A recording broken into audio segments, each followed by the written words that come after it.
Nous sommes rendus dans un monde où des jeunes sont plus passionnés, intéressés à être influenceurs qu'être médecins, docteurs, je dis n'importe quoi.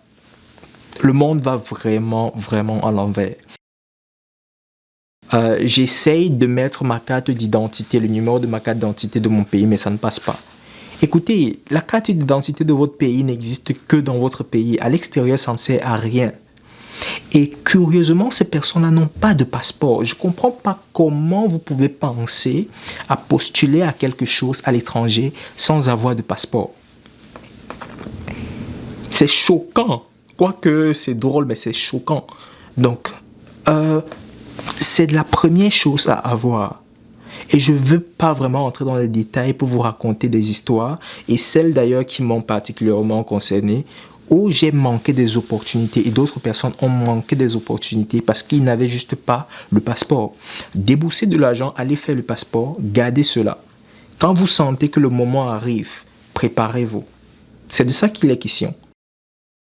Et je vous suggère, si vous souhaitez postuler à des bourses, même si ce n'est pas aujourd'hui, même si c'est dans 5 ans, je dis n'importe quoi, de préparer déjà ces documents-là. Parce que le moment venu, il faudra juste postuler. Les opportunités en soi, on ne les prévoit pas. Okay? Lorsqu'ils arrivent, on postule. Il faut toujours être prêt. Qu'en est-il de ceux qui font le baccalauréat? Quelles sont les bourses pour des étudiants ou des futurs étudiants qui viennent juste d'avoir le baccalauréat? À côté de cela, ils veulent voir quelqu'un qui se démarque du lot. Pas quelqu'un qui est juste focalisé dans les études. Okay? On ne veut pas voir quelqu'un qui n'a que 20 de moyenne et qui partout ailleurs est nul. Socialement nul, il n'a pas d'amis, il n'est pas connecté à qui que ce soit, il n'est pas actif dans sa société. Clairement, de nos jours, on évite ce genre de profil. Donc, lorsque vous faites vos études, trouvez des possibilités de vous investir dans la société. Allez chercher à faire du bénévolat dans des organisations à gauche, à droite. Investissez-vous dans la société. Il y a tellement de bourses qui sont basées uniquement sur ces aspects-là. C'est ce qu'on appelle la lettre de recommandation. Lorsque vous étudiez, les amis, n'allez pas à l'école juste pour passer. Essayez de garder des contacts avec vos enseignants. Parce que demain, lorsque vous cherchez des bourses d'études, ce sont ces mêmes enseignants-là qui devraient écrire vos lettres de recommandation. Et croyez-moi, sur 10 bourses d'études, il y a minimum 9 qui demandent une lettre de recommandation, soit de vos anciens enseignants. Vous voyez donc que les documents que je viens de vous présenter, ça ne peut pas se faire en une semaine. Par exemple, une lettre de recommandation, vous devez contacter l'enseignant bien avant. Ça veut dire qu'il est important pour vous de préparer déjà cela.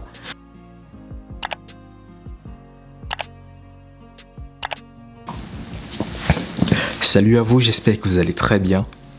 Aujourd'hui, non seulement je souhaite répondre à certains commentaires, mais surtout, j'aimerais vous présenter ici une liste non exhaustive de quelques documents très importants qui reviennent encore et encore pour ce qui est de postuler aux bourses à l'étranger. Donc, ce sont les documents principaux que vous aurez toujours à soumettre. Et je vous suggère, si vous souhaitez postuler à des bourses, même si ce n'est pas aujourd'hui, même si c'est dans 5 ans, je dis n'importe quoi, de préparer déjà ces documents-là. Parce que le moment venu, il faudra juste postuler.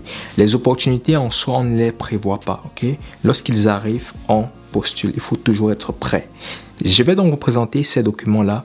Mais avant de vous présenter les documents, je souhaite répondre à certaines préoccupations sur la chaîne. J'espère bien m'en souvenir.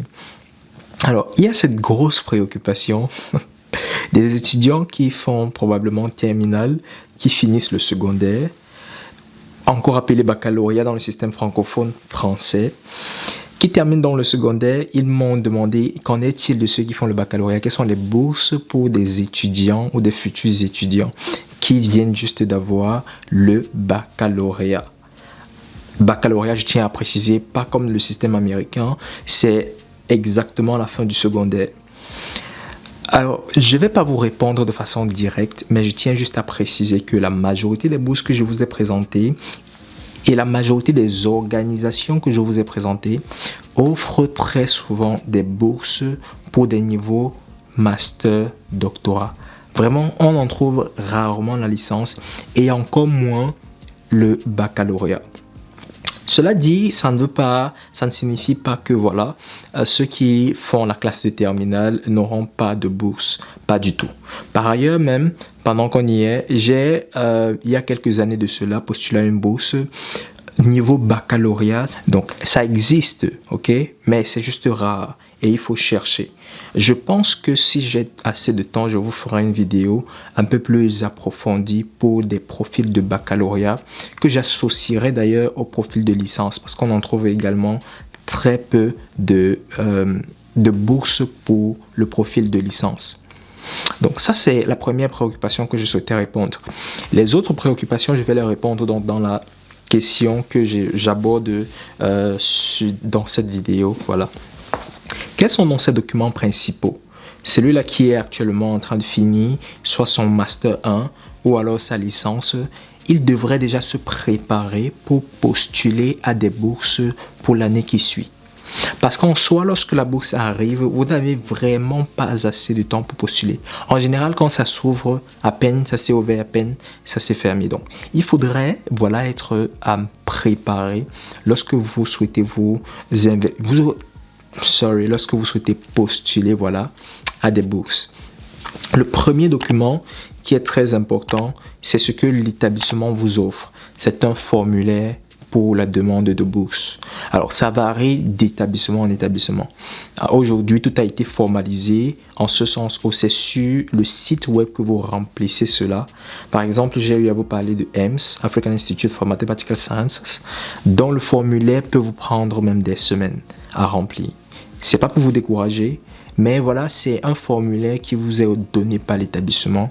Ils collectent de vous les informations dont ils ont besoin pour étudier votre bourse. Mais ça ne s'arrête pas là. Il y a un document très important, le second, c'est ce qu'on appelle une lettre de motivation. Alors, la lettre de motivation qui est adressée pour une demande de bourse, elle est clairement différente d'une lettre de motivation d'un job, ok? Elle est totalement différente. En ce sens où je vais répéter, lorsque vous demandez une bourse, vous vous mettez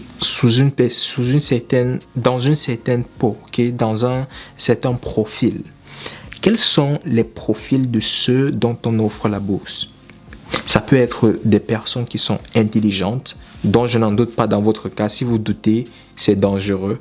Donc, ce sont forcément des personnes intelligentes qui n'ont rien à voir d'ailleurs avec l'intelligence logico-mathématique qui est celle qui sont évaluées dans nos relevés académiques. Quand je parle d'intelligence ici, ça n'a rien à voir avec vos notes à l'école. Okay?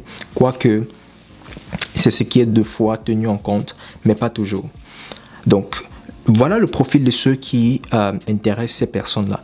En général, ils cherchent également les personnes démunies. Quand je parle démunies, ne voyez pas ça sous un sens trop péjoratif. Disons que ce sont des personnes qui ont la volonté d'étudier, mais qui n'ont juste pas les moyens financiers pour le faire. Voilà le deuxième critère. À côté de cela, ils veulent voir quelqu'un qui se démarque du lot. Pas quelqu'un qui est juste focalisé dans les études. Okay?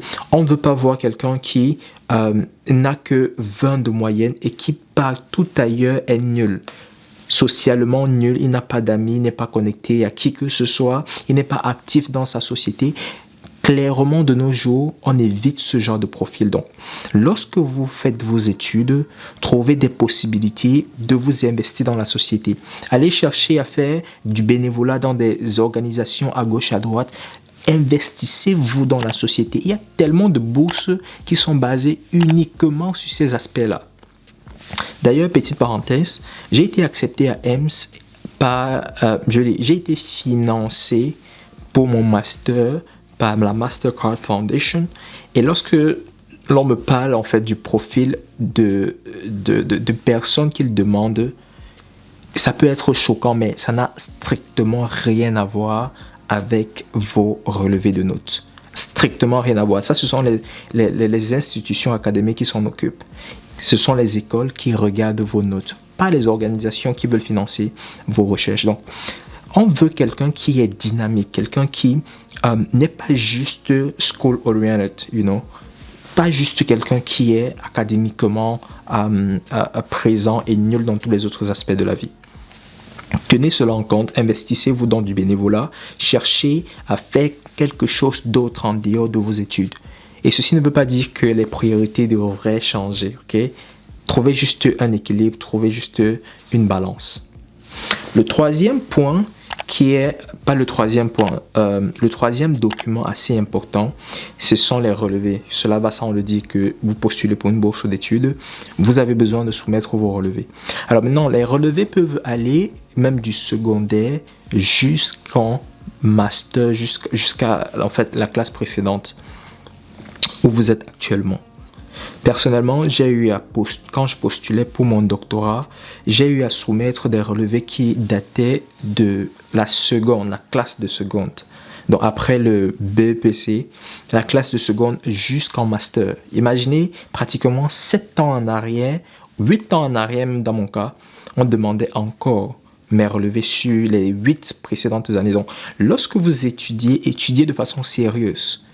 C'est possible que il y ait des périodes dans votre parcours académique qui n'étaient pas très brillants, mais une fois que vous avez la conscience de cela, essayez de récupérer cela. Parce que il demande votre évolution sur autant d'années pour voir si vous suivez quand même une courbe de croissance. On ne veut pas quelqu'un qui va dans ce sens-ci. Okay? Donc il s'agit d'une analyse sur le long terme qu'ils évaluent, pas juste votre note de la classe précédente. C'est un point très important à considérer et puis ça dépend une fois de plus ça dépend une fois de plus de l'organisation ou bien de l'établissement auquel vous postulez donc. Il y a cela, il y a également le CV bien sûr. Je ne vais pas entrer dans les détails, j'ai déjà parlé de cela dans les précédentes vidéos. Votre CV devrait être drafté pour des bourses d'études. Lorsque vous postulez à une bourse d'études, le CV il est complètement différent. Il y a une façon bien précise de rédiger les CV pour des bourses d'études. Et d'ailleurs, Eliel, si je m'en souviens bien, avait demandé une vidéo dessus. Ça pourrait arriver. Mais le point suivant, je ne sais même plus quel est le quantième document. C'est un document très important. C'est ce qu'on appelle la lettre de recommandation. Lorsque vous étudiez, les amis, n'allez pas à l'école juste pour passer. Essayez de garder des contacts avec vos enseignants. Parce que demain, lorsque vous cherchez des bourses d'études, ce sont ces mêmes enseignants-là qui devraient écrire vos lettres de recommandation. Et croyez-moi, sur 10 bourses d'études, il y a minimum 9 qui demandent une lettre de recommandation, soit de vos anciens enseignants, soit d'une personne externe à vous, mais jamais un proche, jamais une famille, jamais vraiment des personnes proches de vous. Donc, lorsque vous allez faire vos études, ne cherchez pas juste à valider des matières, bâtissez des contacts avec vos enseignants. Aujourd'hui, j'ai des enseignants de beaucoup d'années en arrière qui m'ont littéralement écrit des lettres de motivation et des lettres de recommandation. Et sachez que peu importe le niveau académique auquel vous voulez postuler ou bien celui dont vous souhaitez entrer, même si c'est licence ou master, vous aurez absolument besoin d'une lettre de recommandation. Et ça va ainsi dans toute votre carrière professionnelle. Il ne s'agit juste pas de bourse d'études. Ça s'applique dans toute la carrière professionnelle. Donc, watch out lorsque vous marchez. Quand je parle de marcher, c'est lorsque vous fonctionnez avec des personnes. Faites très attention parce que demain, vous aurez besoin de leurs lettres. Sans ça, ça ne servira à rien de postuler parce que ce sont des documents prérequis. Et pendant qu'on y est, vous voyez donc que les documents que je viens de vous présenter, ça ne peut pas se faire en une semaine. Par exemple, une lettre de recommandation, vous devez contacter l'enseignant bien avant. Ça veut dire qu'il est important pour vous de préparer déjà cela. Préparez vos lettres de recommandation. C'est vous-même qui les écrivez. Vous proposez cela à votre enseignant passé, à vos anciens enseignants, afin que ce soit un peu plus facile pour eux. Parce que lorsque vous rédigez votre propre lettre, ça leur donne le contexte. Okay? J'ai eu par exemple à demander des lettres de recommandation à un ancien tuteur, un ancien enseignant. Ou dans la lettre, il mentionnait le fait que on mangeait à la même table, on jouait au foot ensemble, on s'asseyait ensemble, on vivait ensemble. Techniquement, ce genre de recommandations pèse beaucoup plus que des recommandations du genre c'était un bon enseignant en classe, c'était un bon élève en classe, il était toujours assidu. Parce que là, on voit que c'est quelqu'un qui vous connaît. Étant votre enseignant, il vous connaît de façon personnelle. Donc, prenez cela très au sérieux, c'est très important. Bâtissez des relations importantes avec vos aînés académiques, vos enseignants. Alors, maintenant, pour ce qui est du reste, ça peut varier ça peut varier voilà, d'une école à une autre. D'aucuns vont vous demander les preuves de citoyenneté, d'aucuns vont vous demander des documents d'identification. Et pendant qu'on parle de documents d'identification, il y a beaucoup de jeunes qui m'ont écrit sur la chaîne me disant que j'essaye de mettre ma carte d'identité, le numéro de ma carte d'identité de mon pays, mais ça ne passe pas. Écoutez, la carte d'identité de votre pays n'existe que dans votre pays. À l'extérieur, ça ne sert à rien. Et curieusement, ces personnes-là n'ont pas de passeport. Je ne comprends pas comment vous pouvez penser à postuler à quelque chose à l'étranger sans avoir de passeport. C'est choquant. Quoique c'est drôle, mais c'est choquant. Donc, c'est la première chose à avoir. Et je ne veux pas vraiment entrer dans les détails pour vous raconter des histoires, et celles d'ailleurs qui m'ont particulièrement concerné, où j'ai manqué des opportunités et d'autres personnes ont manqué des opportunités parce qu'ils n'avaient juste pas le passeport. Déboursez de l'argent, allez faire le passeport, gardez cela. Quand vous sentez que le moment arrive, préparez-vous. C'est de ça qu'il est question. Il s'agit de la préparation. Faites votre passeport en avance. N'attendez pas lorsque vous recevrez l'acceptation. Déjà que vous ne pouvez même pas postuler si vous ne mentionnez pas le passeport. C'est devenu quelque chose de très courant parce qu'on s'est rendu compte qu'il y avait beaucoup de personnes qui recevaient des acceptations mais qui n'avaient pas par la suite ce minimum-là, le passeport. Écoutez, ça fait aucun sens. Vous souhaitez quelque chose, vous souhaitez une bénédiction, vous souhaitez une bourse, vous souhaitez quelque chose, préparez-vous en conséquence. Vous souhaitez voyager, vous n'avez pas de passeport, c'est pour aller en natation. Donc c'est ça que je voulais présenter dans cette vidéo. J'espère avoir fait le point. Comme je disais, donc les autres documents, ça peut varier. D'aucuns demandent des preuves de citoyenneté. Si vous dites par exemple que vous êtes, je dis n'importe quoi, portugais, vous devez donc prouver que vous êtes portugais. Cela, une fois de plus, ça relève, le passeport, répond à ce genre de préoccupation. Et puis, ça varie encore. Il y a plusieurs institutions qui ont des prérequis bien particuliers. Mais quoi qu'il en soit, ce que je viens de vous présenter sont les bases des documents qu'il faut fournir pour une demande de bourse. Donc, techniquement, j'ai terminé la vidéo. Il est 22h à ma montre. J'espère donc publier ça d'ici minuit et puis tourner la page. Donc, j'espère que vous avez aimé la vidéo. Si vous êtes nouveau sur la chaîne, moi c'est El Nathan Tiokou, je suis étudiant en doctorat en intelligence artificielle. Sur la chaîne, on parle d'intelligence artificielle, évidemment, de machine learning, de data science. On parle également des études, question de motiver davantage la jeunesse à étudier. Nous sommes rendus dans un monde où des jeunes sont plus passionnés, intéressés à être influenceurs qu'être médecin, docteur, je dis n'importe quoi. Le monde va vraiment à l'envers. Donc voilà, très souvent on parlera des études, présenter également des opportunités comme celle-ci que je vous présente. Je suis en train de faire une série de vidéos dont j'ai déjà terminé d'ailleurs, autour des bourses d'études. Question donc d'encourager la jeunesse dans ce sens-là. Et par ailleurs, on parlera également de l'entrepreneuriat technologique en rapport avec l'intelligence artificielle.